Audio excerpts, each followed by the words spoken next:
జయశంకర్ భూపాలపల్లి జిల్లా కాటారం మండలం పోతులవాయి గ్రామంలో గల శ్రీ సాంబశివ స్వామి ఆలయంలో కార్తీక మాసాన్ని పురస్కరించుకుని స్వామివారికి అంగరంగ వైభవంగా అష్టోత్తర శతనామ భజన సంకీర్తనలతో స్వరాభిషేకం ఘనంగా నిర్వహించారు.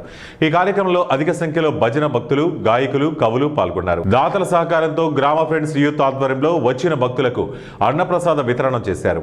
కార్యక్రమం అనంతరం భజన సంకీర్తనలు గావించిన గాయకులకు మెమెంటో అందజేసి శాలువాతో సన్మానం చేశారు. ఈ కార్యక్రమంలో పాల్గొని విజయవంతం చేసిన ప్రతి ఒక్కరికి ఆలయ పూజారి లోకేష్ సురేష్, ఫ్రెండ్స్ యూత్ సభ్యులు, గ్రామ ప్రజలు కృతజ్ఞతలు తెలియజేశారు. ఈ కార్యక్రమంలో గ్రామ ప్రజలు, భజన భక్తులు, అధిక సంఖ్యలో మహిళలు తదితరులు పాల్గొన్నారు.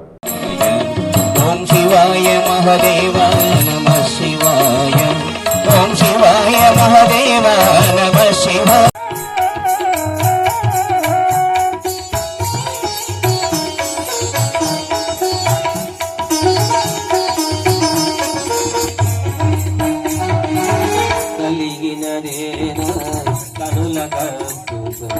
కాలము గడిపే కష్ట జీవులం కలిగినదేదో